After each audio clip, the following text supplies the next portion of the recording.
नमस्कार, प्रियम learning pedagogy में आप लोगों का बहुत बहुत स्वागत है। पिछली वीडियो में हमने सुना था कि पेडागोजी क्या है और पेडागोजी को कैसे हम बिंदुवार पढ़ते हैं या फिर उसको कैसे समझ सकते हैं। तो चलिए हम आगे बढ़ते हैं। उसमें हमारा पहला चैप्टर जो है वो है विकास की अवधारणा या विकास की अवधारणा का अधिगम से कैसे संबंध है, इसके बारे में भी हम इसमें जानेंगे।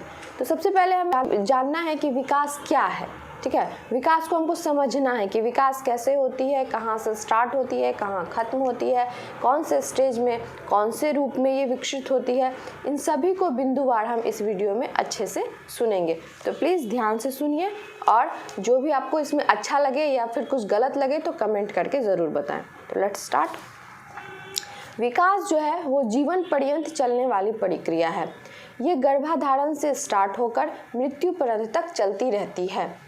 अब जैसे ही बच्चा, इसको हम ये भी कह सकते हैं कि प्रसव पूर्व अवस्था, जैसे ही बच्चा गर्भ में आता है तभी से उसके विकास की प्रक्रिया शुरू हो जाती है। हमारे एक शिक्षा शास्त्र अरस्तु का कहना है कि विकास ऐसी प्रक्रिया है जिसमें आंतरिक और बाह्य दोनों तरह का प्रभाव पड़ता है। यानी कि उसकी आंतरिक स्थिति कैसी होती है और बाहरी जो वातावरण होता है उसका प्रभाव उस पर कैसे पड़ता है। तो अरस्तु ने तो ये कहा। फिर हमारे जो कुछ और मनोवैज्ञानिक हैं उन्होंने प्रैक्टिकल किया, अपने बच्चे पे किया। उन्होंने देखा कि कुछ एक बच्चों में विकास जो है बहुत ही तीव्र गति से होता है और कुछ एक बच्चों में विकास जो है बहुत धीमी गति से होता है। लेकिन यहाँ पर एक कटाक्ष ये है कि लोग कहते हैं कि सारे बच्चे विशिष्ट होते हैं, यानी कि सभी बच्चों में कुछ न कुछ विशेषताएं होती हैं। तो ये जानने के बाद हमें ये लगता है कि ये लाइन गलत है, जो कुछ बच्चों में विकास तीव्र से होगा और कुछ बच्चों में विकास धीमी गति से होगा। तो इन सभी का जो हम लोग अभी डिस्कशन करेंगे या फिर ये जितना भी हम लोग का जो है मिसअंडरस्टैंडिंग है कि ये सही है ये गलत है। एक जगह शिक्षा शास्त्र कह रहे हैं कि सभी बच्चे विशिष्ट होते हैं और एक जगह कह रहे हैं कि जो कुछ एक बच्चों में धीमी गति से होती है और कुछ एक बच्चों में तीव्र गति से होती है। तो फिर ये कैसे पॉसिबल है। तो हम आपको बता दें कि जैसे ही बच्चा शिशु है वो गर्भाधारण में प्रसव पूर्व अवस्था से अपना विकास शुरू करता है, यानी जीरो से लेके जब तक वो जीवित रहता है तब तक उसमें विकास होता रहता है। वो किसी भी तौर पे हो सकता है, या तो वो शारीरिक तौर पे होगा, मानसिक तौर पे होगा, भाषाई तौर पे होगा या संवेगात्मक तौर पे होगा। मतलब कहीं ना कहीं किसी न किसी स्टेज पे उसमें कुछ न कुछ विकास होता ही रहेगा। इसलिए विकास को ये कहना कि यहाँ से लेके उसकी कोई उम्र सीमा बांध देना, ये जो है सर्वथा गलत होगा कि इतना से उम्र में इतना ही विकास होगा, ये जरूरी नहीं है।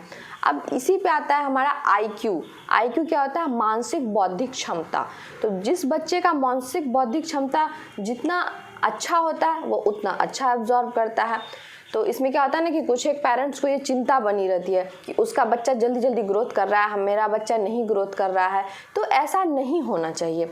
सभी बच्चे जो हैं वो एक समान ग्रोथ करेंगे बशर्ते कि उसका जो वातावरण है, उसको जो सीखने सिखाने की प्रक्रिया है वो एक साथ मिले।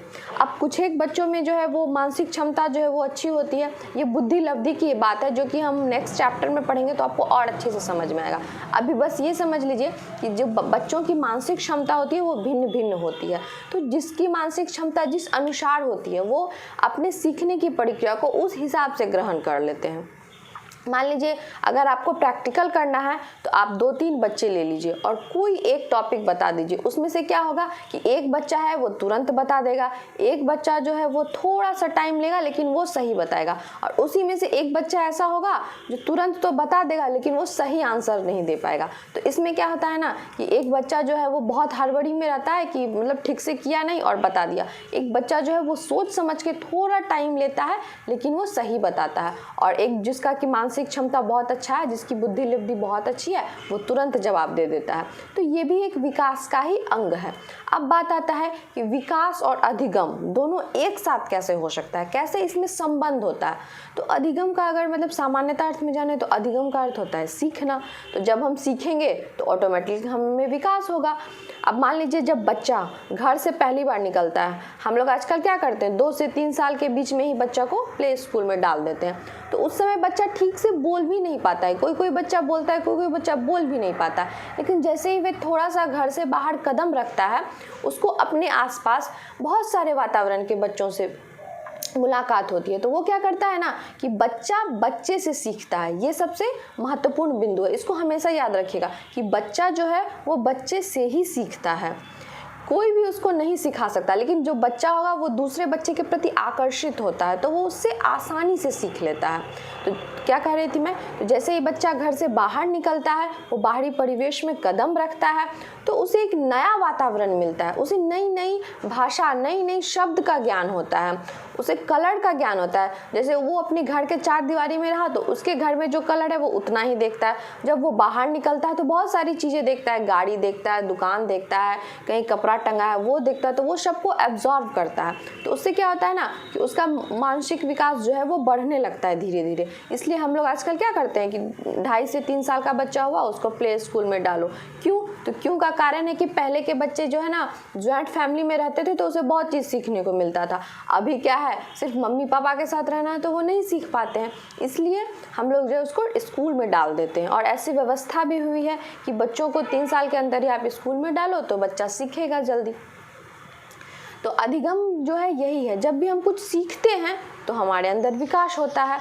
अब बड़े का ही ले लीजिए, अगर कोई बड़ा आदमी है वो सिर्फ हिंदी भाषा जानता है और जो उस क्षेत्र में रहता है उस क्षेत्र की भाषा जानता है, तो वो अन्य भाषा कैसे सीखेगा?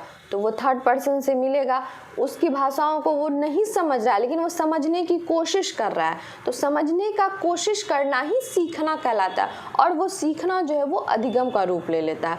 तो क्या क्या उसको 2 ही भाषा का ज्ञान था, लेकिन जब वो अलग आदमी से मिला, अलग जगह के आदमी से मिला, अलग भाषा को समझने का कोशिश किया तो वो उसको सीखना स्टार्ट कर दिया। तो वहाँ क्या हो गया, उसका भाषागत विकास हो गया।